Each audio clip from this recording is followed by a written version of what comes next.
Her breath caught. The eyes staring back weren't those of a stranger. They were her father's. Ilera Finch stood frozen in the marble gallery of the Whitmore estate, polishing cloth dangling from trembling fingers. The portrait hung between golden sconces, commanding the wall with authority. A man in formal military attire, sharp jawline, piercing eyes, and there, above his left brow, that faint scar she'd traced with her small fingers as a child. This was impossible. Her father had been nobody, a regular man who worked construction, who disappeared when she was 7, who her mother never spoke about without tears in her eyes. He wasn't supposed to be hanging in a billionaire's private gallery. Have you ever discovered something that made you question everything you thought you knew? Drop a comment, because what Ilera found in that mansion changed 2 families forever. She'd taken this job desperate for stability. Years of odd jobs, of barely scraping by after her mother's death, had worn her down to nothing. The Whitmore estate promised a paycheck, a routine, maybe even future. But that one question, the one forming on her lips as footsteps echoed behind her, was about to unlock decades of buried lies. Why is M.Y. father in your portrait? 3 weeks earlier, Ilera had stood outside the wrought iron gates of the Whitmore mansion, resume clutched in sweating palms. Charleston's old money didn't just whisper through these walls. It thundered. The estate sprawled across manicured grounds, like a monument to permanence. Marble, mahogany, chandeliers that cost more than most people's homes. This was generational wealth, the kind that came with portraits and pedigrees and secrets locked behind bedroom doors. Corinne Whitmore was the sole heir to all of it. 42, unmarried, untouchable. She moved through rooms like she owned the air itself. Because she did, staff spoke in hushed tones. Eye contact was minimal. The invisible line between employer and employee might as well have been carved in stone. Ilera needed this job like oxygen. After her mother died 2 years ago, she'd cycled through restaurant shifts, retail chaos, cleaning gigs that paid under the table. Nothing stuck. Nothing lasted. The bills piled up faster than paychecks, and hope was becoming a luxury she couldn't afford. Her father? He was a ghost. Daniel Finch had left when she was 7, just walked out one morning and never came back.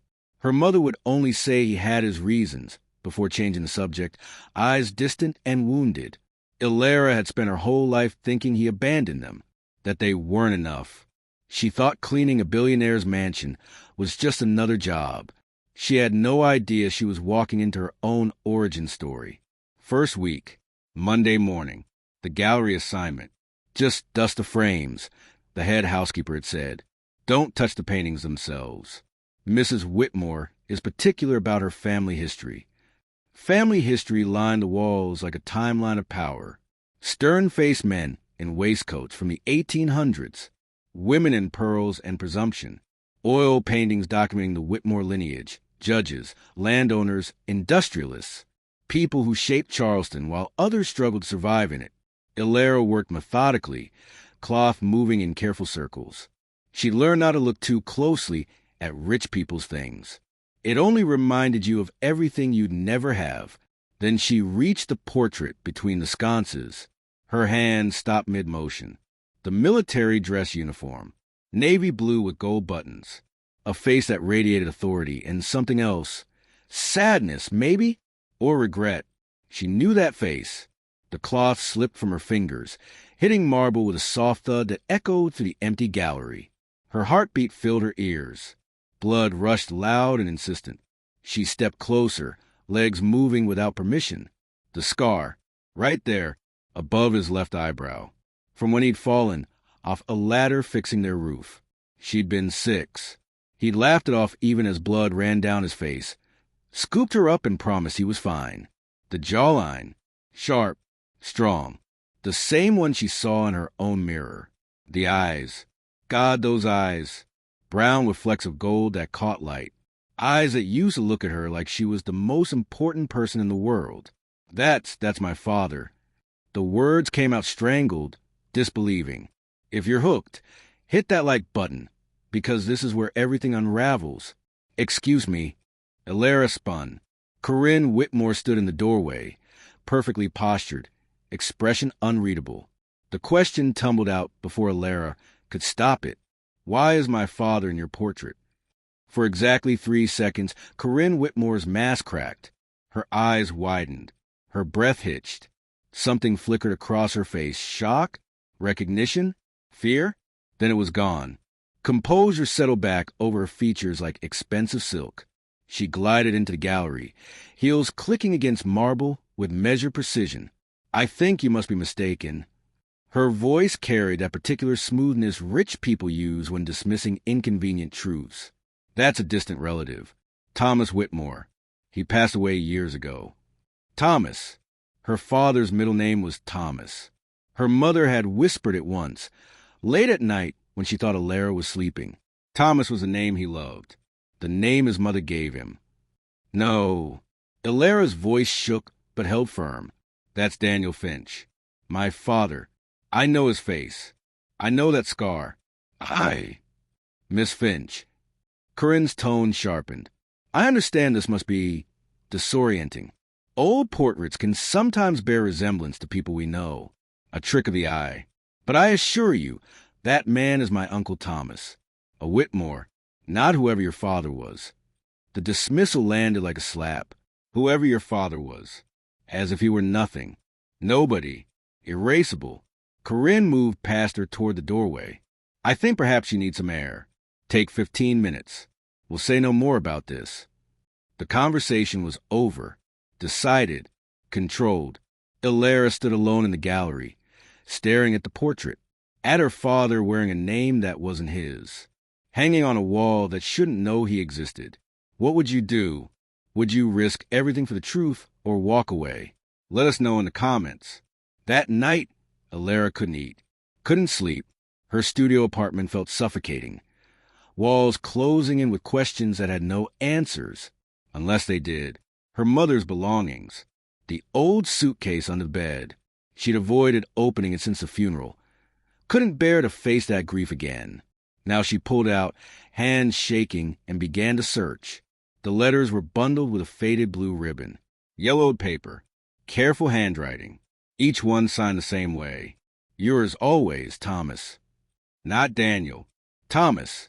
Alara's hands trembled as she read. My dearest Marie, I can't keep living this lie. They want me to marry Catherine Beaumont. Merge 2 fortunes, secure the bloodline, play my part. But I love you. Only you will find a way. I promise. Another letter, dated 3 months later. Father has threatened to cut me off completely if I don't end things with you. He says you're unsuitable, as if a person's worth is measured in bank statements and pedigree. I told him I don't care about the money. He laughed, said I'd change my mind when reality sets in. Then another, desperate, raw. Marie, I found out about the baby. Our baby. I'm coming for you both. I'll give up the Whitmore name if I have to. We'll start over. I'll be whoever I need to be. Just let me be yours. The final letter was different. Shorter. Broken. They won't let me leave. Father has me followed. My accounts are frozen. I tried to run 3 times. They brought me back. I'm so sorry. I love you. I love our daughter. But they're stronger than I am. Forgive me for being weak. Thomas. Beneath the letters, a single envelope, sealed, her mother's handwriting on the front, for Alara when she's ready. Inside, a birth certificate. Father's name, Thomas Daniel Whitmore. Daniel. He'd kept part of his real name, hidden it in plain sight. Alara didn't sleep. At dawn, she drove back to the mansion, letters clutched in her bag like weapons. Corinne was in the sunroom, sipping coffee, reading news on her tablet. She looked up, saw Alara's face, and knew. How long have you known? Alara's voice was ice. Corinne set down her cup carefully. Silence stretched between them. Years of it, really. I knew who you were the moment I saw your application. The admission hung in the air. Your last name, Finch. Your mother's maiden name. Your age, 31. The timeline matched. I had my assistant look into it. Confirmed it within 48 hours. Alara's breath came sharp. You hired me knowing I was... My niece. Yes. 2 women. One portrait. A lifetime of lies between them. Why? The question broke something open in the room. Corinne stood, moving to the window, back to Alara. Sunlight streamed through glass, making her appear almost fragile. Guilt, curiosity, penance, I don't know. Her voice lost its polish. Thomas was my younger brother. The good one, the kind one. He fought father over you and your mother. Fought for months. Father won. He always did. She turned, and Alara saw tears gathering in the corners of her eyes. They sent him away. Switzerland, supposedly for rest. Really for reprogramming. When he came back 6 months later, he was different. Hollow. He married Catherine Beaumont, like he was supposed to. Produced no children. Drank himself into oblivion. Died in a car accident when you were 10. 10. Alara had been 10. She remembered that year. Remembered her mother crying inexplicably, folding herself into grief she couldn't name. He asked about you, right before he died. Made me promise to find you someday. To make sure you were okay. Corinne's composure cracked fully now. I waited too long. Your mother had passed. You were struggling. And I thought, maybe I could fix this. Maybe I could give you what he couldn't. Stability. Safety. A place in this world that destroyed him. The anger Alara had carried into the room began shifting into something more complicated. You should have told me. I know. You let me clean your floors thinking I was nobody. You were never nobody. Corinne's voice broke. You were the thing my brother loved most in this world. The reason he fought. The reason he never forgave our family, or himself. Alara could destroy this woman. She had evidence. DNA could be tested. Inheritance could be claimed. The Whitmore Empire could be shaken to its foundations. But standing there, watching Corinne Whitmore cry for the first time perhaps in decades, she understood something. They were both victims of the same machine. Money, power, family reputation. The things that mattered more than love in a world of old money and older lies. Tell me about him. Alara said quietly. The real him, not the portrait, not the disappointment. Him. And Corinne did. They sat in that sunroom for hours. Stories spilled out. Thomas at 12, rescuing stray dogs. Thomas at 16, fighting bullies twice his size. Thomas at 24, falling in love with a waitress named Marie and deciding she was worth more than any inheritance. In a world built on bloodlines and bank accounts, two women found something more valuable, the truth. Over the following weeks, things shifted. Alara no longer cleaned floors. She joined Corinne for dinner, asked questions, learned about her father from someone who'd known him before the world broke him. Corinne had a second portrait commissioned, smaller, more intimate. It showed a young woman with kind eyes and a gentle smile. Marie Finch, Alara's mother. She hung it beside Thomas in the gallery. They should have been together, Corinne said simply. This is the least I can do. That one question, why is my father in your portrait, didn't just reveal a secret. It freed two people from cages built by shame and silence. The portrait still hangs in the Whitmore Gallery. Thomas in his military uniform, eyes carrying stories Alara now knows by heart. Beside him, her mother smiles. Finally acknowledged, finally seen, finally given the dignity she deserved in life but never received. Alara still works at the estate, but not as a maid. She manages the Whitmore Foundation now. Corinne insisted. They focus on helping young single mothers, providing resources and stability that Marie never had. It's not about erasing the past. It's about making sure other women don't suffer the same fate. The two of them, aunt and niece, aren't quite family yet. The wounds run too deep, and trust doesn't rebuild overnight. But they're trying. Some mornings they have coffee together. Some evenings Corinne shares another memory of Thomas. Slowly, carefully, they're writing a new story.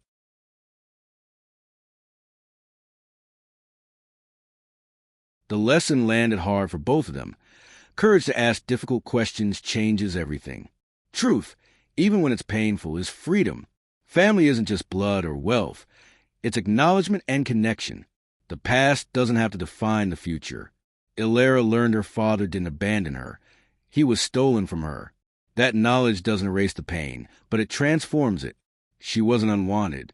She was loved so fiercely that a man gave up his own name to try and reach her. Corinne learned that money can build empires, but it can also build prisons. That protecting a legacy sometimes means destroying what matters most. That saying sorry decades too late still matters. If this story moved you, do us a favor. Hit like, subscribe, and share this with someone who needs to hear it. Have you ever asked a question that changed your life? Drop your story below. And remember, some questions are worth asking, no matter how much they cost. Because sometimes the bravest thing you can do is look at a portrait on a wall, recognize the impossible, and ask why. Sometimes that question changes everything.